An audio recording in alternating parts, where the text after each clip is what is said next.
Hey,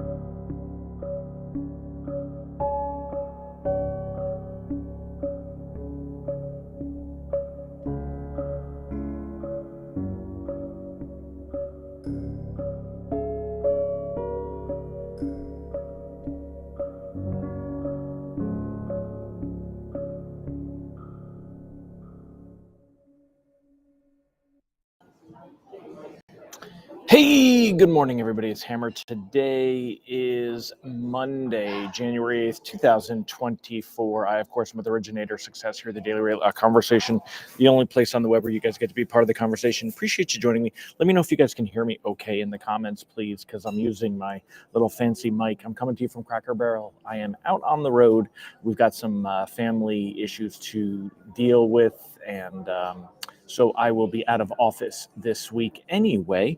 Like I said, let me know that you can hear me okay. Remember, you can join me live each and every day, 9:30 a.m. Eastern time. It's the best way to watch the show. If you are watching on the replay, though, do me a favor. Just give me a hashtag replay in the comments, whether you're on Facebook or on YouTube. I appreciate you. Thanks, Monica Dinkins. Appreciate you letting me know. And good morning. Good morning, Mallory Fodiatos. Great to see you there as well. Remember, you can go ahead and smash that like button, tag a hello friend, subscribe, give us a thumbs up, all that good stuff. Check out our written lock advice at www.ratelockadvice.com. We do our text alerts, ratetextalerts.com. You can check us out at originatorssuccess.com. Find out how we help you get loans from Google and social media.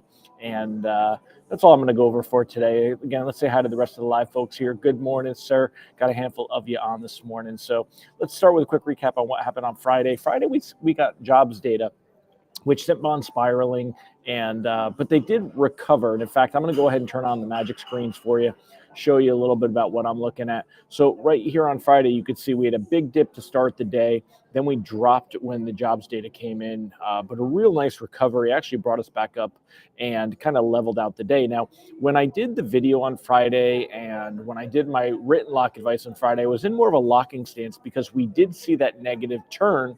And you could see that we've been kind of seeing bonds pull back from that best level that we saw right before the end of the year. This was December 27th, 2023. So bonds had been in that best level. I'm going to just click over here so that, there we go. Okay. So anyway, we'd been on that best level at that point. You can see that we've seen a bit of a downtrend since then, but we're getting a bit of a recovery. Now, we did break below the 25-day moving average. I don't put a lot of stock in the 25-day moving average, though. Even as a technical, on Friday, it would have given us resistance. Today, it could show as resistance. Arguably, that would stop us from improving, but I'm not too worried about this. But I do want to keep an eye on this 10-year Treasury yield, which is pushed up above 4 again.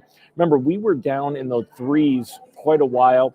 We've moved back up, and it just keeps kind of testing this 4 level. We've got the 200-day moving average going on right here, 25-day moving average a little bit below that. But again, we've got some kind of just some data points here that are holding in. Now, as far as where things stand, what's really going to dictate where mortgage rates go is how likely we are to see a Fed rate cut in March and how many cuts that markets are pricing in for the year. Right now, market's still pricing in 6 cuts. 5 a close second, right? But that's kind of what we're pricing in now. If we start to see more expectations that we'll get those 6 rate cuts, mortgage rates can improve a little bit. But if we see them drop, if we see expectation that will be at maybe 4.25 to end the year for that Fed funds rate, which is currently at 5.25, maybe 4, we're going to see that get a little bit worse. Now, this again, I don't want to seem wishy-washy on you. However, reacting to what we're seeing, right? This morning, mortgage bonds, they started the day just, down a little bit and then kind of recovered. We're really holding steady here. There's not much in the way of economic data to worry about. So as far as, I'm going to turn this off here. So there's not much in the way of economic data to worry about today. It's going to be a quiet day. What we really, of course, have to worry about Thursday, we get CPI inflation data. Friday, we get the PPI wholesale inflation data, but that takes more of a backseat. We're not going to see rates improve much from here. So locking conservative, but not a bad move. However, I'm going to put us to a cautiously floating stance today, just to kind of see where things are. But again, I wouldn't hesitate to lock anything. It's just that we don't necessarily need to. We just don't necessarily need to lock for protection at this point. I said there was a clear shift in sentiment on Friday as we were seeing that trade, fall back, but that started to ease. And, markets, I'm going to throw this back up on the screen so you guys can see it. Markets just don't want to give up this expectation of a March cut. Right now, it's about a 36% expectation that will stay where we're at. That means it's about 60%, 65% that we're going to see a cut. And that's a lot of, that's a lot of expectation. Now, as this goes, mortgage rates will go. So if we see the expectation that we get a Fed rate cut, if this starts to drop, mortgage rates will creep a little bit higher. We'll see that immediately hit over here, like on the rate sheets.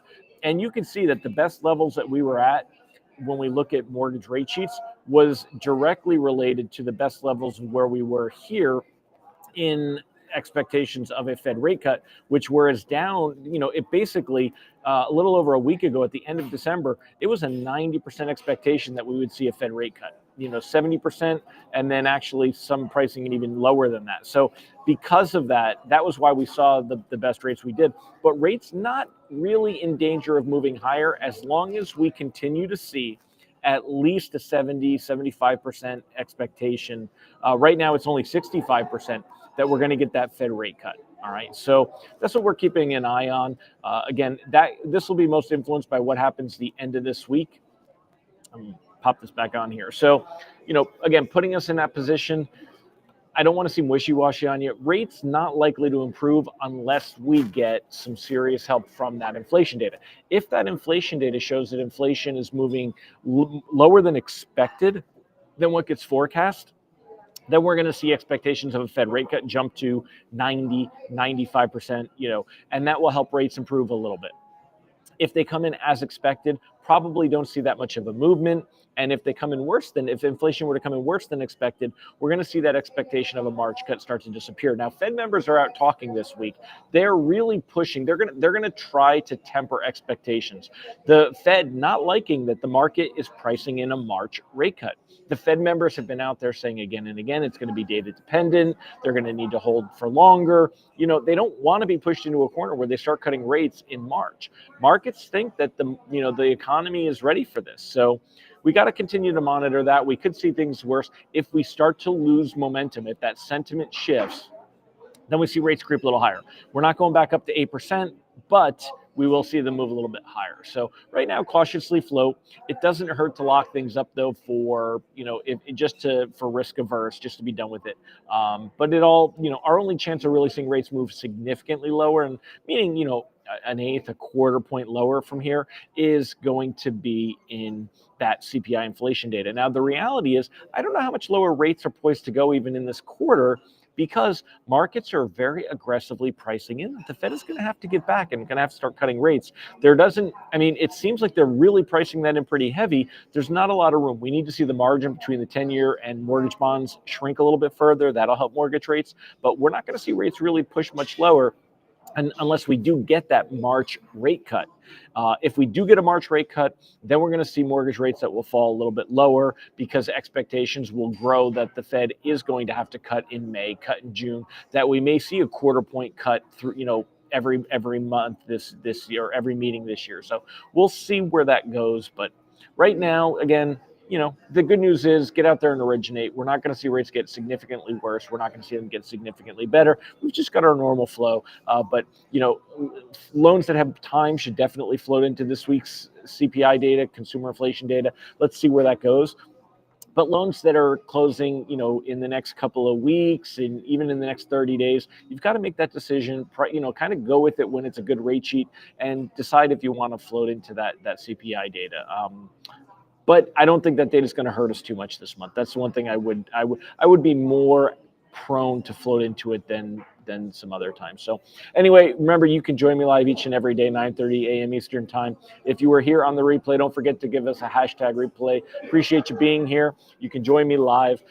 Again, I am out of the office this week. I have some family affairs that we have to tend to. We had to go up north to New Jersey. Currently in Cracker Barrel in Pennsylvania. So hope y'all appreciate me taking a break to give you the news this morning. You guys know that I'm here for you.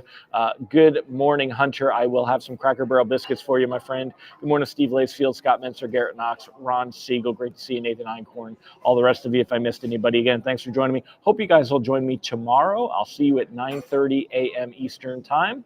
And Monica said, love the mama's French toast. I'm having the country boy breakfast, 3 eggs, and I don't know. It's going to be hard to stay at keep my calories in check when I eat them all for breakfast, but it is a good breakfast. So, all right, y'all, you guys have a fantastic one. I'll see you tomorrow. Bye-bye.